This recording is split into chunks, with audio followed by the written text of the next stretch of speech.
Gate, as it's been branded. Boris Johnson pulling out of a planned press conference with Javier Bettel due to a small but noisy protest. Mr. Johnson's Luxembourgish host pressed ahead without him, apparently unable to move the press conference away from the crowds. Javier Bettel has been accused of grandstanding. But what do you think? Did Luxembourg behave badly? Edward Snowden, the whistleblower who leaked information about the US government's mass surveillance program. Having spent the past 6 years living in exile in Russia, he's now calling on France to grant him political asylum. Should Europe take in Edward Snowden? And Ursula von der Leyen's new team of commissioners may be equal in terms of gender, but not so much when it comes to racial diversity. One commissioner had this to say. Europe is colourful. Again, we should be proud of it. It's part of our European way of life, and therefore I'm pretty confident that next time the picture might be much more colourful than today. So we want to know, is the European Commission too white? Come on, Europe, get involved and have your say. Did Luxembourg behave badly? Should Europe take in Edward Snowden? And is the European Commission too white? This is your call.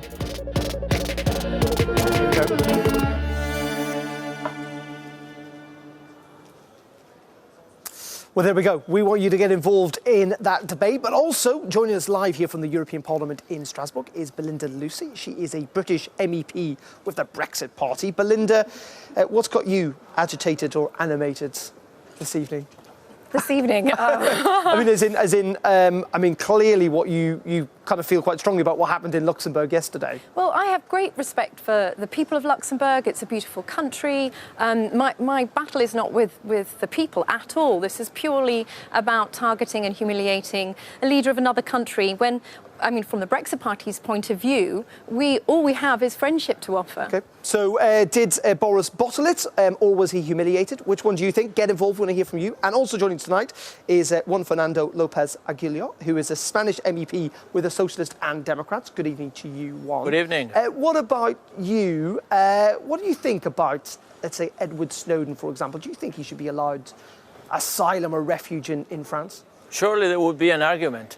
What's for sure is the European Parliament has adopted a number of resolutions mandating the Commission to legislate on whistleblowers, protecting whistleblowers, both in criminal legal procedures, in penitentiary terms, and of course granting them a special status so that those who get to know about what's unacceptable and illegal could come out and have their say without being targeted. Whether it's an asylum seeker, that's certainly subject to argument. Okay. I'm not sure that he would be what you might call an asylum seeker in the way we refer to that figure, but certainly he would deserve protection in Europe, according to European law. Well, do you agree? Should he deserve protection, or should he go to the United States and face those charges? We want you to get involved on that, and also race in Europe. Do you think the EU reflects Europe in 2019? You know what to do. Pick up the phone. It is free. 00800 333 3702. You can email us also at rawpoll@euronews.com. Our team ready to take your calls and your emails. We're also live on Twitter and Facebook, so you can join the debate online. Just use that hashtag #RawPolitics. But before we do all of that, before we hear from you, and indeed then, let's go over to Euronews headquarters for the very latest news this hour. And let's join Isabel, who's standing by for us. Good evening, Isabel. Good evening, Darren. All on your lonesome tonight, I see. Well, by your great guests, of course. Anyway, these are the headlines tonight. Well, Prime Minister Boris Johnson could recall Parliament if the UK's highest court rules it was unlawfully suspended.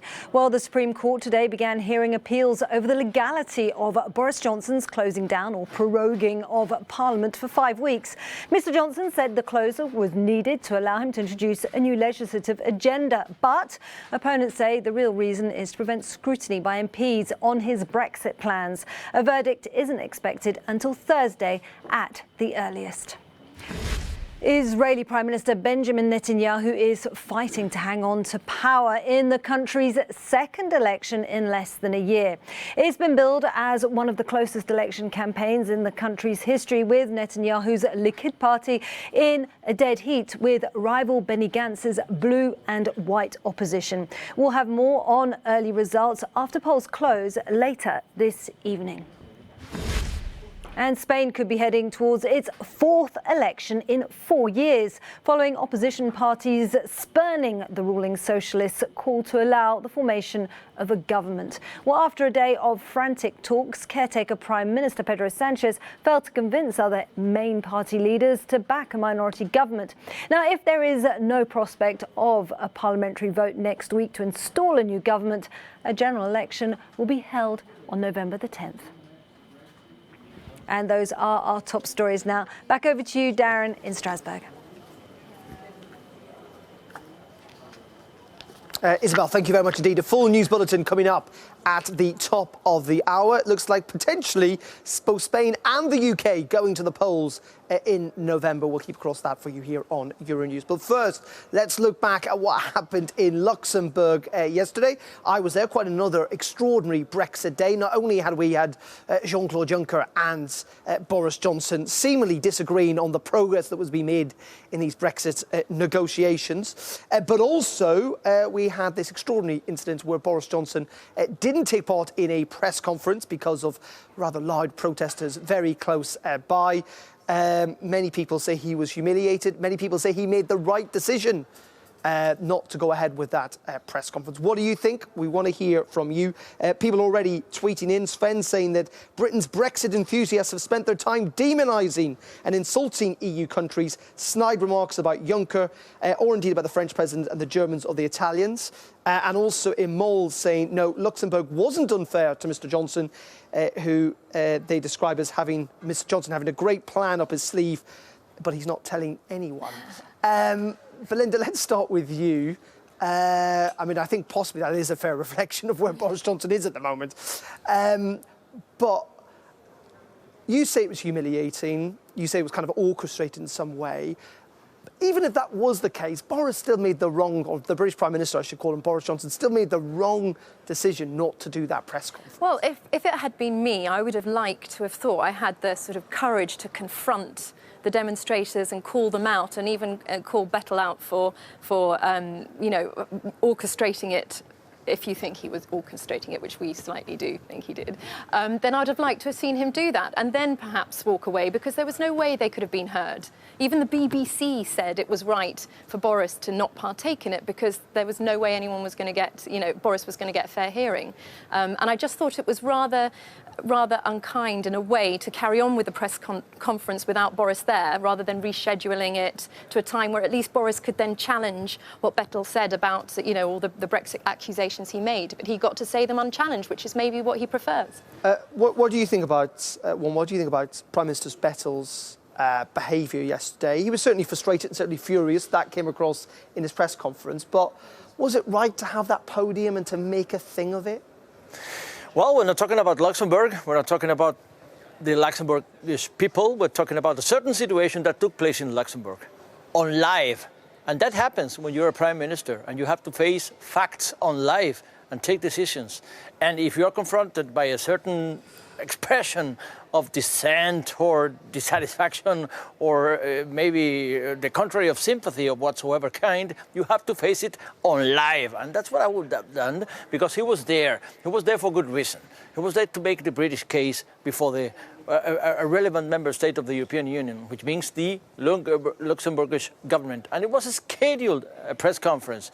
In my view, he should have stayed there. And in my view, if he should have stayed, he would have appeased the situation live on the spot and provide the answers. But the point is that maybe he didn't have answers to the questions he was to address, and maybe he didn't want to confront the evidence that the European Union has undergone actually 2 years of protracted, lengthy, cumbersome negotiations, and the European Union has not shown any willingness to change its mind for no reason. It should be the UK government to come up with new ideas if it's to confront the new situation under new perspective. If he doesn't, then he cannot be surprised that the Luxembourgish government is simply saying, hey, listen, where did you come from? OK, let's bring in Peter, who's joining us on the line from Poole in the UK. Good evening, Peter. What do you think? What do you think about what happened yesterday? Do you think Boris was humiliated, or do you think he bottled it in the end? Oh, he definitely bottled it. Don't forget that the Luxembourg Prime Minister started his speech by saying that protests in any democracy are a legitimate expression of the will of the people. Any politician that doesn't want to deal with dissent should not actually put himself up for election. I think especially somebody like Boris Johnson, who the previous weekend portrayed himself as the incredible Hulk. Now, in the BBC, somebody called him the incredible sulk when he didn't get his way and didn't get the interview transferred on the inside of the building. He should have stayed there, faced the crowd, but I've noticed that he's incapable of dealing with ordinary people. He's okay with politicians, he's okay with reporters, but he's incapable of dealing with ordinary people, especially working class people. If you look at a number of interviews where he was confronted in marketplaces or in other places, he cannot deal with it. Any politician who can't do that shouldn't be putting himself up for election. This is the whole idea of being able to defend your views in front of the public and not in front of a friendly audience. And Peter, what do you think of what's happening with these negotiations? Who do you believe? Because we have on one hand Boris Johnson saying that real progress has been made, and on the other hand, the European Union insisting that they still have not had any concrete proposals. Are you kidding? We spent 2.5 years agreeing a certain way of exiting the EU, and then we can't get that past Parliament. And now we're saying we're going to restart this negotiation and complete them within, 40 days? This is ridiculous. It's not going to happen. OK, Peter, it's not going to happen. He clearly doesn't believe the British Prime Minister. What are your thoughts that, Peter suggesting that Boris should have gone ahead because he's not very good with dealing with people? Well, no, I think it's, with all due respect, missing the point slightly. The whole purpose of the setup was to hear both sides, to hear both men talk together, challenge each other, be able to offer, a response and let people hear. What I find outside Parliament as well, because I used to protest outside Parliament, for the Brexit vote to be implemented, is that there are protesters who would rather put their flag over your face, shut you down, shout you out, so you do not get to speak. I don't know if you've noticed on the BBC and Sky News, when anyone's interviewed, the constant shouting of Remainer protesters, stop Brexit, completely censors and shuts down debate. And that's what I mind. This wasn't about Boris being shy. I think he made, in the end, the right call by saying, actually, what's the point of this? They're not going to hear me and they're trying to shut down the debate. Well, Philip Lamberts was saying this afternoon that he feels that actually what this does is it reinforces or will help spur on the Brexit mood in Britain, because there'll be another sign that the European Union and its leaders are essentially trying to humiliate Britain, trying to exclude their Prime Minister. Is that a concern of yours? The only truth behind that assumption is that it is to the Britons to make up their minds, because it's the British Parliament who is hung, completely blocked and capable of making any positive vote or no matter whatsoever. We have been waiting for some kind of a decision to be made as to a hard Brexit, a deal, no deal Brexit, stay, second referendum. No vote has won a majority in the British Parliament. That is a problem. It's completely false that that was a setup, even threatening physically the British Prime Minister. There's no such thing. It's impossible to happen. When you are a Prime Minister, you have a security perimeter around you. You have a complete tranquility that the conditions for a press conference might develop with no problem. The thing is that he wasn't ready to make his case once he's defied to make it, because the whole point of having conversations with the new British Prime Minister, Boris Johnson, is to hear new proposals as to the position, because the European Union has made up its mind, has come to a certain arrangement with the UK. It is the UK who failed to vote it and make it complete. We were awaiting the final curtain of the first calendar to be met Do you remember May the 29th, but 1 year just- ago? just- So yeah. the lack of decision is the only ground for him not to be able to face the public. And Belinda, isn't one right on that in the sense that, you know what, the UK cannot work out what it wants. You want to leave with no deal. The majority of people don't want to leave with no deal. People want to remain. The majority of people don't want to remain. Some people want to leave with a deal. Some people don't want to leave with a deal. The UK cannot make up its mind. Can you imagine where we'd be if 3 years ago our MPs honoured their promise to the people that they would respect the referendum result, to allow the UK to leave the political institutions of the EU and worked together in the best interests of the country? However, they didn't do that. They chose to completely U-turn, go back. The Remainers in our parliament found great support. It is 100% true. They dishonoured. But we know that the majority of people in the UK don't want to leave without a deal. Well, I think you cannot talk in absolutes. No one knows exactly what everyone's thinking. All this idea that you didn't know what you voted for and we know what kind of Brexit you want. No one knows that. We just want to leave the political institutions of the EU. But I do agree with you.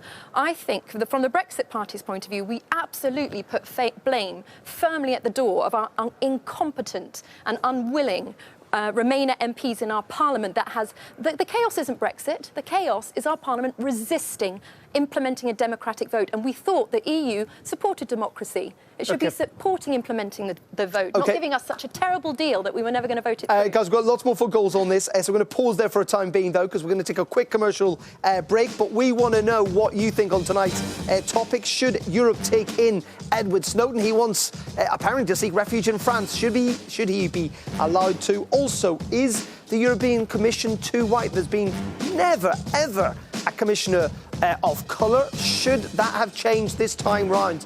And also, did Luxembourg behave badly yesterday? What are your thoughts on that? Let us know. Pick up the phone, use the hashtag #RawPolitics, and we'll see you in a couple of minutes.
Welcome back to Raw Politics, your call, live from the European Parliament here in Strasbourg. Everyone getting terribly animated about what happened in Luxembourg yesterday. Paul Mills tweeting that Boris was correct to hold a press release, I think he means conference, in a controlled manner, not an organised rabble situation. The Luxembourg Prime Minister was overextended and clearly allowed his personal emotions into his brief on that issue. Let's bring in Anne, who's joining us on the line from Norfolk tonight. Good evening, Anne. Was Boris Johnson humiliated, or did Luxembourg behave badly? Well, I'd take the last one. Luxembourg did behave rather badly there. The Luxembourg Prime Minister, he called it to have that outside, and these demonstrators were only 2 feet away from him. So the point is, whatever Boris would have said would have been shouted down, and it would become a shouting match. I mean, it's ridiculous, absolutely ridiculous. He could have had it inside. But I don't know if you've been watching the BBC News, but I'll let you into something.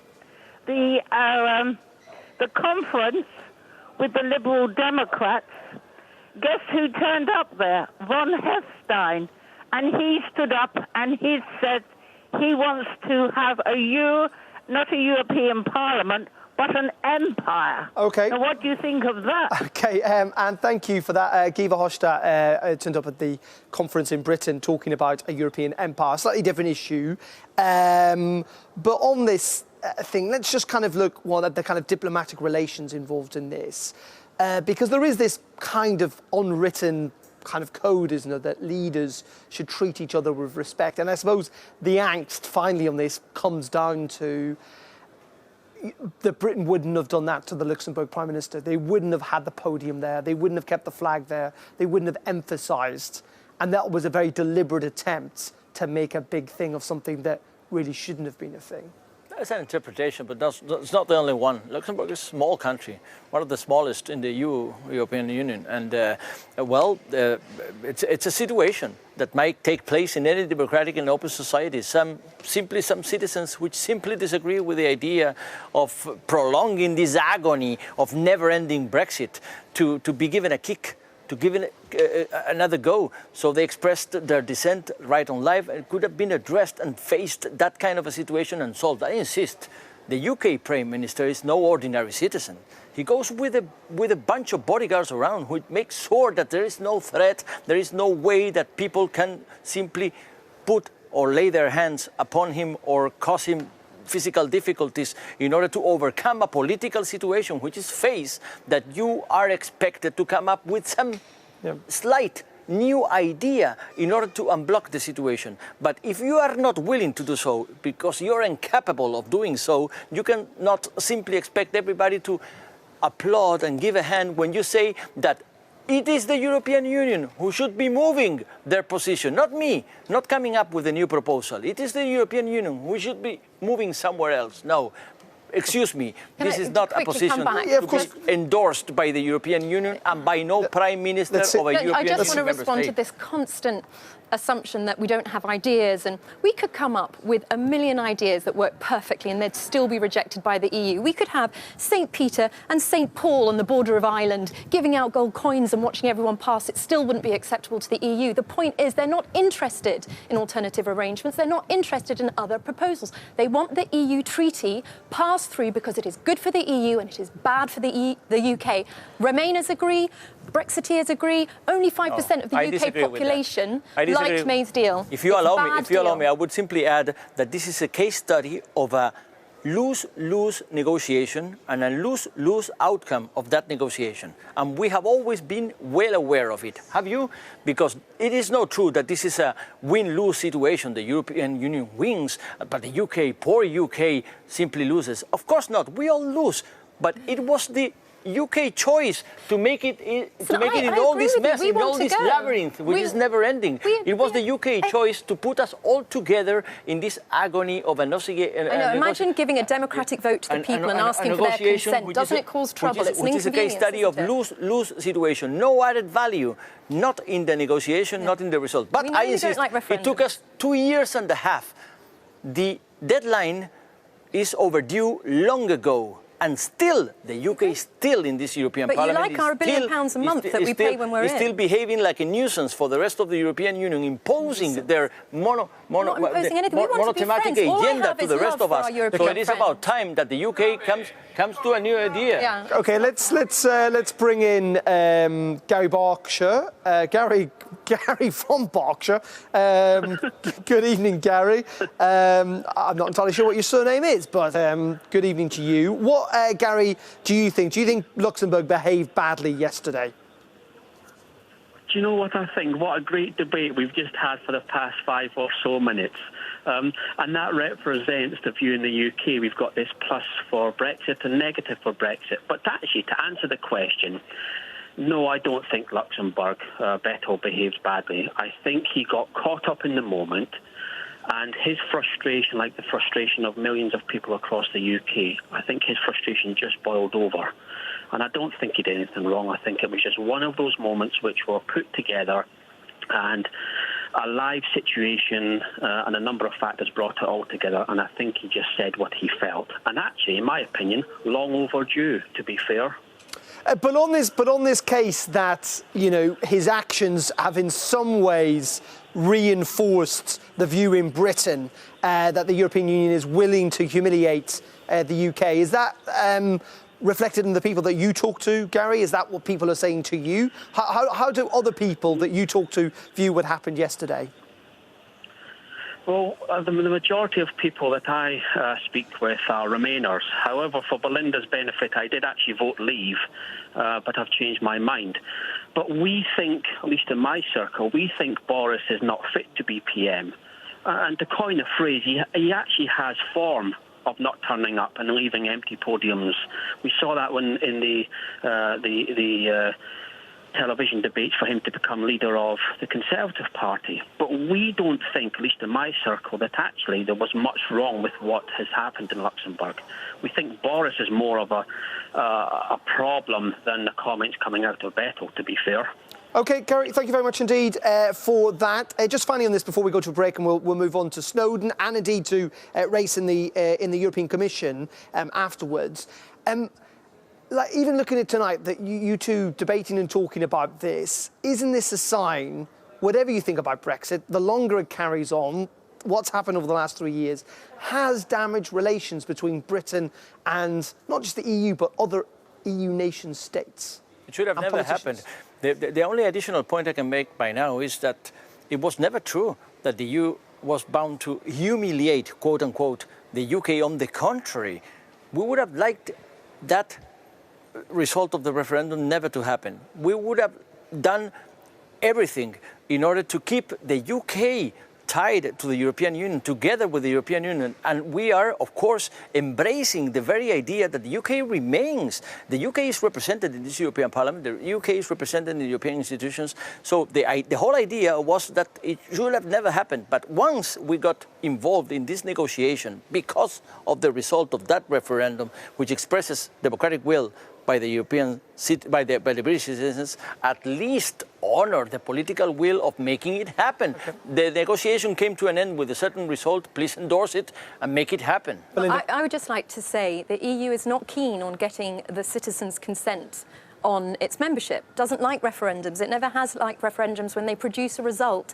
that are against further integration. You've seen the history and what happened to referendums before in France and Denmark and Ireland. It's the same here. They're trying to overturn it. So all this saintly behaviour from my EU comrades, and I'd hope to say friends, underneath, I'm not sure it's the case. Barnier himself was caught on camera saying about using the Irish border as a tactic against the British. I understand it's sensitive and complex, but the way they have used that border against us has not been well received in the UK amongst our peoples. And I'd just like to say I think that the EU should keep on having referendum and asking the people's consent about the membership, because the EU can only claim its legitimacy if membership is voluntary, and it's proving it's impossible to leave the EU. I have never agreed that a referendum is the only way to express political choices when they are complex matters, yes or no. They, on the contrary, they divide open societies, at least that happened, and luckily to be the case of the UK. They are divided and they don't find a way out of the labyrinth. Let's leave it there. Let's pause on that. Let's take a break from that and indeed from Brexit for the time being. But we are still on the programme, on the air, for the next 15 minutes or so. We want to hear from you about Edward Snowden. Should Europe take him in? He's currently in Russia. He wants to seek refuge in France. Yes or no? Also, is the European Commission too white? They've never had a commissioner of colour in its entire history. They don't have one in 2019. Should that change? What do you think? Pick up the phone, 00800 333 3702, #RawPolitics, and we're back in a couple of minutes' time.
Welcome back to Raw Politics, your call live from the European Parliament here in Strasbourg. It's fair to say that I think the debate on Brexit carried on even during the break there. But we are going to move on. We're going to move on to Edward Snowden. He, of course, has been in Russia for the last 6 years, I think it is, or so. He is now asking, though, for political asylum, essentially, in France, though the United States want to see him back there to face criminal prosecutions for leaking sensitive government information. Before we bring in some callers on this, what are your initial thoughts? Well, let's start with you. I mean, do you think France should offer him some type of kind of refuge because he thinks he's not going to get a fair trial in the US? Actually, asylum seekers are meant to be a different thing. Sometimes we face very complex and even obscure situations in which a person makes the right choice for the wrong reasons or makes the wrong choice for the right reasons. We have argued much. Which one is right? Well, that's subject to argument. But let me tell you, I have chaired the committee in charge of Liberty, Justice and Home Affairs, and we got Snowden invited to a hearing of us dealing with the so-called mass surveillance by the National Security Agency, in which Snowden happened to come out and speak about what was going on, which was completely illegal, damaging to European citizens' fundamental rights, and of course, damaging to the bilateral transatlantic relationship. So it means in practical terms that we adopted not only a resolution, but also binding legal instruments in order to protect whistleblowers, including Snowden, whether they are supposed to be refugees and granted asylum status, that is subject to argument. But he is to be protected and respected in so much as he came out with revelations that happen to be of the essence for the core of the European democratic values. OK, Belinda, just quickly on this. I do agree with you that some whistleblowers need protection, absolutely, but there has to also be a case that if you commit a crime, you have to face the consequences, and you're either for that or against that. I don't think you can pick and choose necessarily. And perhaps it's ill-advised for a European country to take in someone who's put NATO at risk when we depend on NATO so much. So, OK. Let's bring in Muriel, who's on the line from Lisbon in Portugal. Good evening. What do you think? Do you think Europe should allow Edward Snowden refuge? I do, for one simple reason. Because the greatest attribute of God is mercy. And he's a young man, he committed a mistake, like Mr. Khashoggi. He just was very lucky that he was not killed. So, because in the Bible, that nobody wants to care about it, but is the root of white society all over the world, they say you have to respect the rulers of the country. Nothing happened without the God's will. So, if you have something to condemn and you want to know, people to know, you have to do it respecting the hierarchies and do it in the smart, clever, wise way. Not like Mr. Khashoggi, and he paid with his life for it. Okay. So, Mr. Edward Snowden, like Mr. Julian Assange, they were young, they were impulsive, they were good-hearted, the heart of a lion, and they just want to make it right. So, but there's two ways to do it. So, because they were young, they need mercy, and Europe should exercise this quality. Okay. And harbor him in Europe. But he has to listen to a hard lesson and don't commit the same mistake again. Okay. That's my opinion. Okay, thank you very much for that. You know, these were people who made mistakes and they potentially should be forgiven. But isn't the problem that actually the United States, you know, will put enormous pressure on France or anyone else who wants to offer essentially refuge to Edward Snowden? And they're right in doing so, aren't they? It is a problem that we hold transatlantic dialogue and relationship in an institutional way, in every possible way, from the European Union and every member state. And the point is that we have always considered the United States to be a constitutional democracy, protecting civil rights, protecting the rights of the citizens.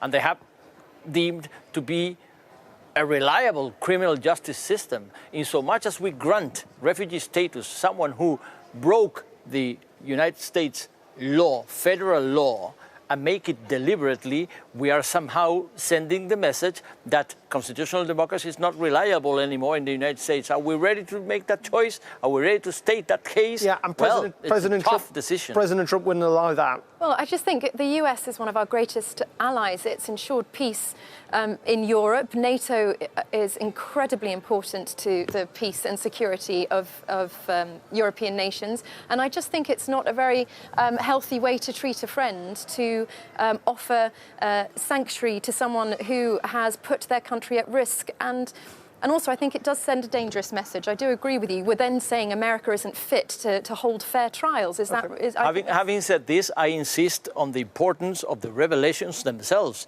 because they showed that the United States were breaking their own laws and they were breaking our laws. They were breaking European fundamental rights. According to confidentiality and privacy standards, European standards, they were breaking every law at hand. As someone's been pointing out on Twitter, though, I'm not entirely sure he'd want to seek refuge in Europe, given potentially what happened to Julian Assange, who was in a European country and got extradited to another. But there we go. And might be on his way to the United States, but not yet. We did ask and carry out a poll on this. Should Europe take in Edward Snowden? Thousands of you voted on it on Twitter, and 91% of you said yes, he should be taken in. Interesting on that. Right, we're going to pause for our last commercial break before we've got the end of the programme, about 5 minutes' time. We want to know what you think about Edward Snowden. Also, race in the Commission. Should it reflect Europe more in 2019?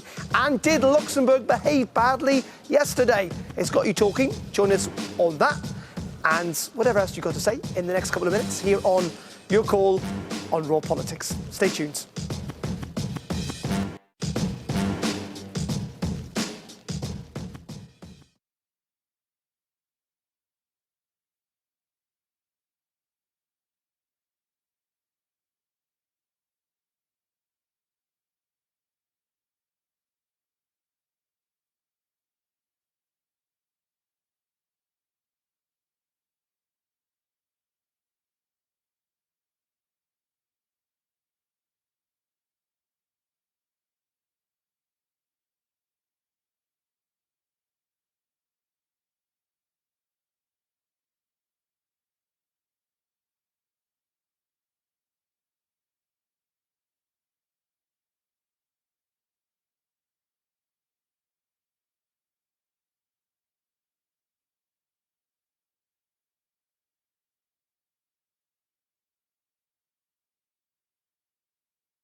Welcome back to Raw Politics. Your call into the last few minutes here on Tuesday, September 17th. Very welcome to the programme if you're just tuning in. We're asking whether you think Luxembourg behaved badly yesterday. And we've got Chris on the line from Cheltenham in England on the phone. Good evening, Chris. What are your thoughts on this? Do you think Luxembourg behaved badly? Yes, I think, personally, I think the whole of the people who are dealing with us have been quite rude to our country. And I'm sick of the way our country is being treated by Europe.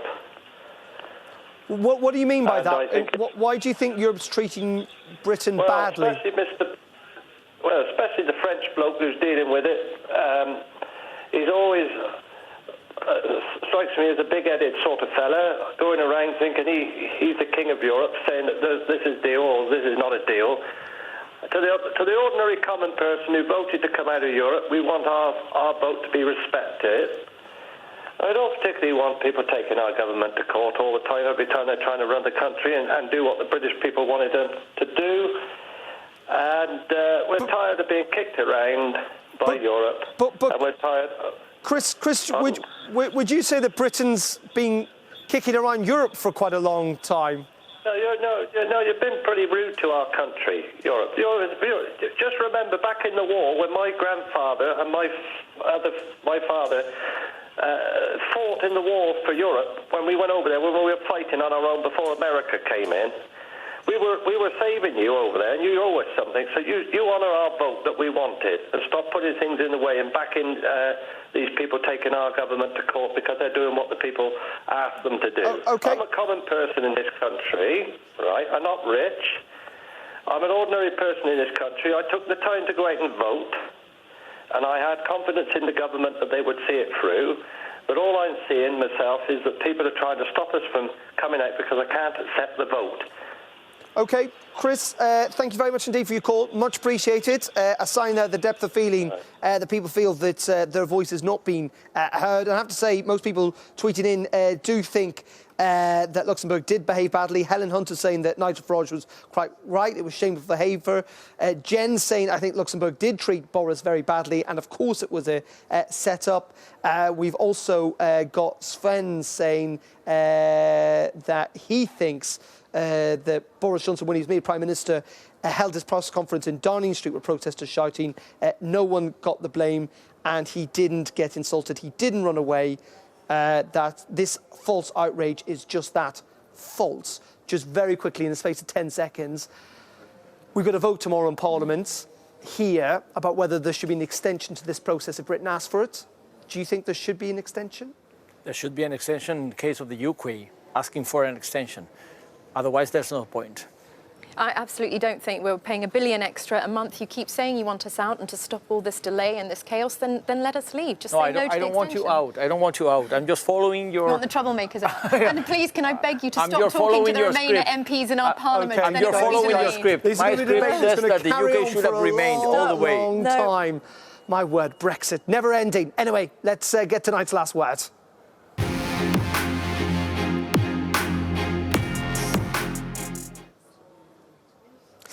Tonight's last words we're going to give to actually Edward Snowden, knowing what he knows now, discussing if he would still leak to the NSA documents in 2013, which he did. He said, I would do it again if anything, if I changed anything, I would hope that I could have come forward sooner. So no sign, despite our caller earlier on suggesting that he would change his mind, that Edward Snowden would do the same again if he had the chance. That is it for your call for tonight. Thank you very much to my guests. Thank you for having us. Thank you for calling in. We're back again tomorrow. Until then, good night.